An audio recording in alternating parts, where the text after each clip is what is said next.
네, 오늘은 요한복음 15장 1절에서 17절 말씀을 중심으로 해서 잠시 하나님의 말씀 나누도록 하겠습니다. 오늘 우리가 함께 읽은 이제 요한복음 15장이요. 요한복음 13장부터 이제 16장까지 이어지는 예수님의 고별 강화라고 하죠. 그 한 가운데에 15장이 놓여 있습니다.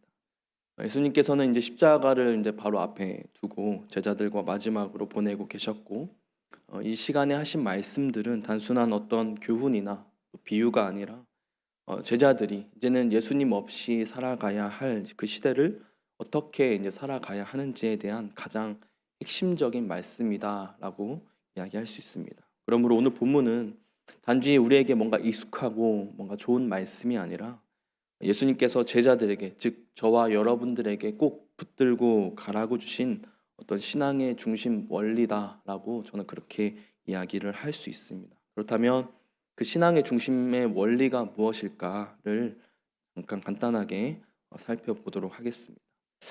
예수님은 이 본문에서 자신을 소개하시죠. 소개하시면서 이렇게 말씀하십니다. 나는 참 포도나무요, 내 아버지는 농부라, 이렇게 얘기하죠. 요한복음에 익숙한 분들은 이 말씀이 갖는 무게를 아마 잘 아실 거라 생각이 됩니다. 예수님께서는 이 요한복음 전체에서 반복해서 나는 누구누구이다, 그러니까 에고에이미라고 하죠. 나는 누구누구이다 라고 말씀하시면서 자신의 정체성을 늘 이렇게 드러내십니다. 요한복음 6장 35절에서는 예수님은 나는 생명의 떡이다, 그렇게 얘기하시고, 요한복음 8장 12절에서는 나는 생명의 빛이다 얘기하십니다. 또 요한복음 10장 7절에서는 나는 양의 문이다. 그리고 요한복음 10장 11절에서는 나는 선한 목자다. 그리고 요한복음 11장 25절에서는 나는 부활이요 생명이다. 요한복음 14장 6절 가장 유명한 말씀이죠. 나는 길이요 진리요 생명이다. 이러한 어떤 자기 계시 선언은 예수님께서 우리의 생명과 어떤 존재를 규정하시는 분이심을 분명하게 보여주는 말씀입니다. 그리고 그 마지막 선언 중 하나가 바로 나는 참 포도나무다 라고 하는 말씀입니다. 예수님께서 굳이 여러분 참 포도나무다, 참 이라는 표현을 사용하신 데에는 여러분 분명한 이유가 있습니다. 이 구약에서 이스라엘은 하나님의 어떤 포도나무로 자주 그렇게 묘사가 되었기도 했죠. 그래서 하나님께서 친히 애굽에서 옮겨 심으신 포도나무였고, 극상품 포도를 맺기를 기대받는 백성이었습니다. 그러나 그 포도나무는 반복해서 열매를 맺지 못했고 결국 하나님의 심판의 대상이 됩니다. 겉으로는 하나님의 백성으로 보였지만 하나님께서 기뻐하시는 열매는 없었다라고 하는 거죠. 요한복음 바로 이 지점에서 예수님을 통해 참 이스라엘이 드러났음을 선언하는 것입니다. 그러니까 열매 맺지 못한 옛 이스라엘과 달리 예수님 안에서 참된 생명과 또 열매가 시작되었음을 증언하는 것이죠. 그리고 예수님은 하나님 아버지를 뭐라고 소개하십니까? 농부라 이렇게 소개하십니다.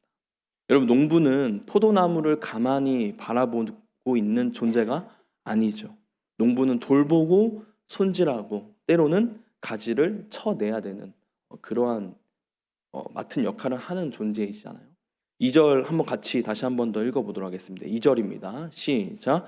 물은 내게 붙어 있어 열매를 맺지 아니하는 가지는 아버지께서 그것을 제거해 버리시고, 물은 열매를 맺는 가지는 더 열매를 맺게 하려 하여 그것을 깨끗하게 하시느니라. 그러니까 2절에서 예수님은 농부이신 하나님께서 포도나무를 다루는 두 가지 방식에 대해서 말씀을 하죠. 열매를 맺지 않는 가지는 제거하시고, 열매를 맺는 가지는 더 많은 열매를 맺기 위해서 깨끗하게 하신다라고 그렇게 얘기합니다.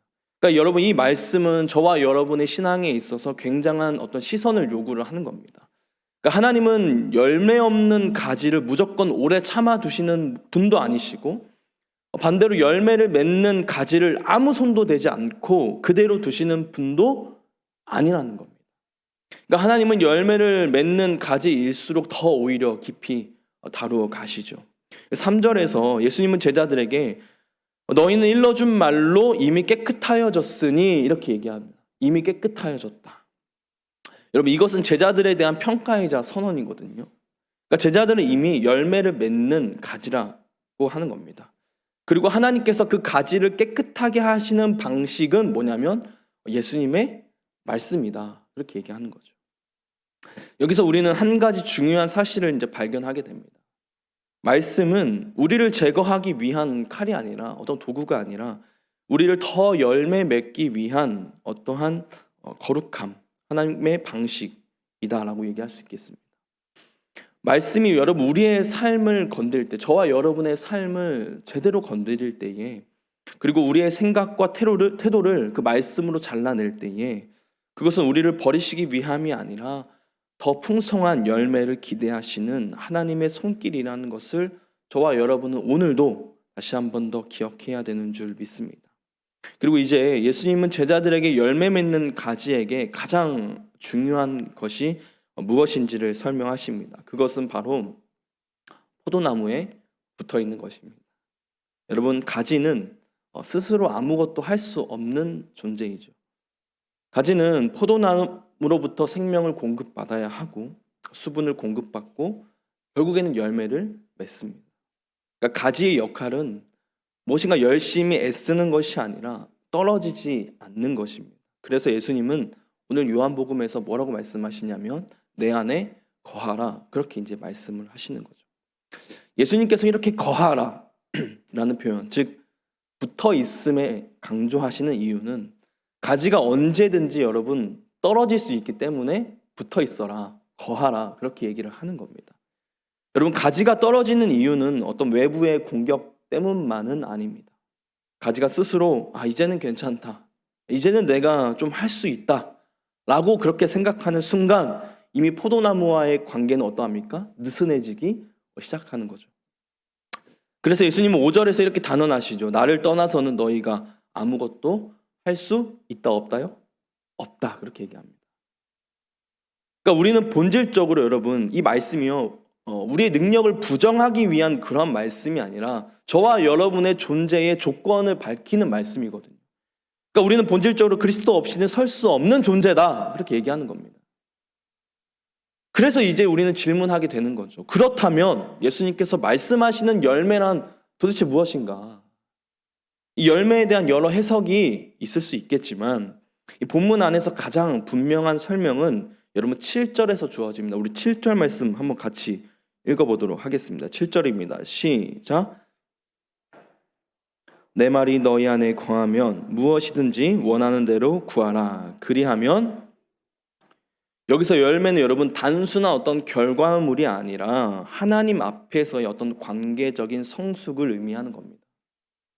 즉 그리스도 안에 거하고 예수 그리스도의 말씀이 우리 안에 거할 때에 저와 여러분의 소원이 변화되어지고 저와 여러분의 기도가 하나님의 뜻과 맞물리게 되며 그 결과로 응답이라는 열매가 맺히게 된다라고 하는 겁니다. 그래서 구하라, 다 이루어진다, 그렇게 말씀하는 거죠. 예수님이 이렇게 열매 맺는 삶이 왜 중요한지를 여러분 8절에서 다시 한 번 더 분명하게 하십니다.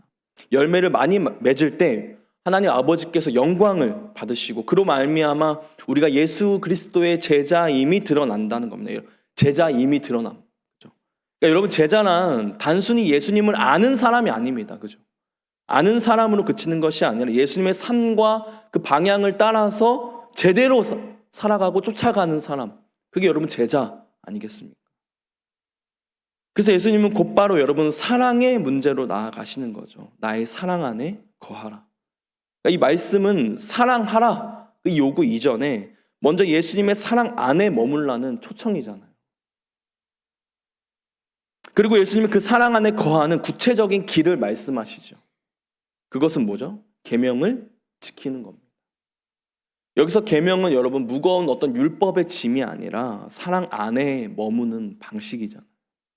내가 너희를 사랑한 것 같이 너희도 서로 사랑하라. 예수님께서 우리를 먼저 사랑하셨고 그 사랑의 방식은 자기 자신을 내어주는 사랑이었습니다. 그래서 여러분 예수님께서 그 사랑의 깊이를 13절에서 극명하게 설명하시는 겁니다. 우리 13절 같이 한번 읽도록 하겠습니다. 시작. 사람이 친구를 위하여 자기 목숨을 버리면 이보다 더 큰 사랑이 없나.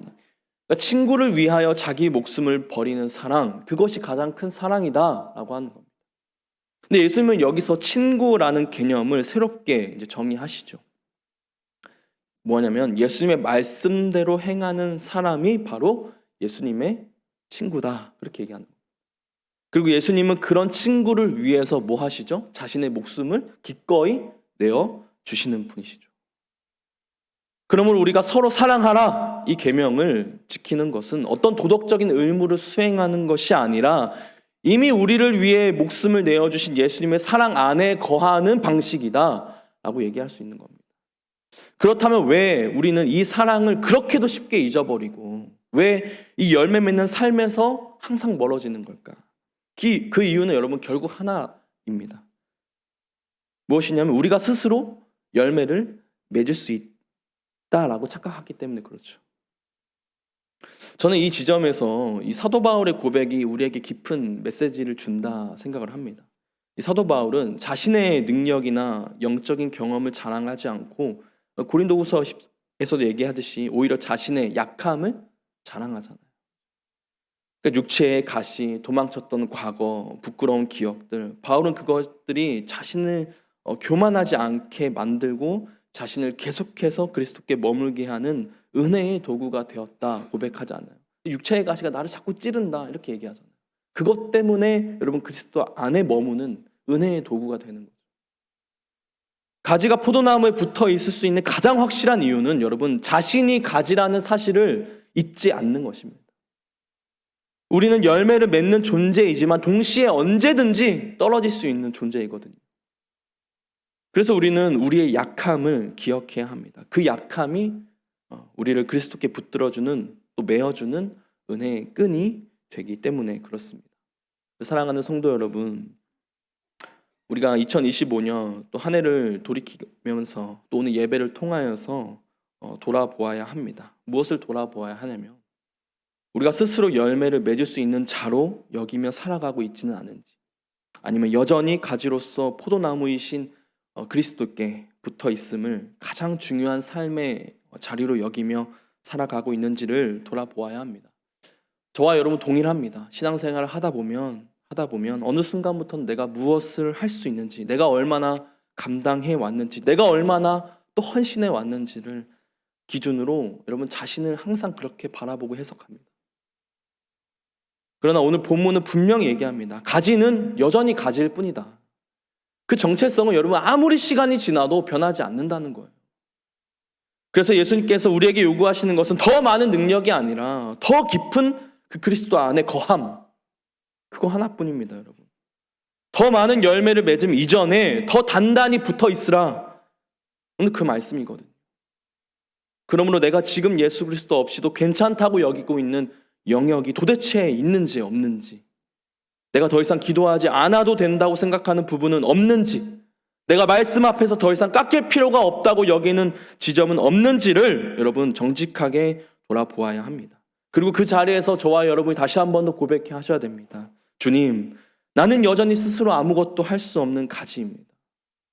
여러분 이 고백이 회복될 때에 우리는 다시 포도나무에 붙어 그 가지로 온전히 열매를 맺으며 살아갈 수 있다라고 하는 겁니다. 더 나아가서 뭡니까? 그 열매의 방향이 결국 서로 사랑하라입니다. 다시 말해 공동체 안에서 우리 가정 가운데에, 우리 교회 가운데에 사랑이 식어가고 있다면 그것은 우리가 포도나무로부터 멀어지고 있다는 신호일 수 있잖아요. 가지가 포도나무에 붙어 있을 때 여러분 자연스럽게 열매를 맺듯이 공동체가, 우리 가정이, 내가 그리스도 안에 거할 때 자연스럽게 나타나는 열매가 바로 서로 사랑함입니다. 그러므로 교회 공동체 안에서 사랑이 부담이 되고 또 순종이 의무처럼 느껴질 때 우리는 먼저 이 관계의 문제를 해결하기보다 먼저 나는 그리스도 안에 거하고 있나? 우리 가정은, 우리 교회는 그리스도 안에 거하고 있나? 이것을 먼저 점검하셔야 됩니다. 예수님은 여러분 공동체가 완벽해서 사랑하라 그렇게 말씀하지 않으셨습니다. 어느 성경에서도 그렇게 얘기하신 적이 없습니다. 오히려 서로 사랑함을 통해서 우리가 여전히 그분의 제자임을 드러나길 원하시죠. 그래서 공동체의 성숙은 능력의 크기로 증명되는 것이 아니라 여러분 사랑의 깊이로 증명되는 건 아니겠습니까? 그래서 오늘 이 말씀은 우리 공동체를 향해, 나를 향해 여러분 이렇게 초청하는 겁니다. 다시 포도나무로 돌아가자고. 다시 그리스도 안에 머물자고. 그리고 그 거함의 열매로 서로를 사랑하자. 그렇게 얘기하는 겁니다. 여러분, 우리가 이 부르심에 응답할 때 오직 하나님께서 영광을 받으시고 우리 공동체가, 우리의 가정이, 우리의 교회가 예수님의 제자된 공동체로 드러나게 될 것임을 믿고 여러분 한 해를 잘 마무리하시고 오늘도 또 다가올 새해도 그리스도 안에 거하시면서 서로 사랑함으로 하나님께 영광 올려드리는 그러한 열매를 맺는 우리 모두가 되기를 예수 그리스도의 이름으로 간절히 축원합니다. 기도하시겠습니다.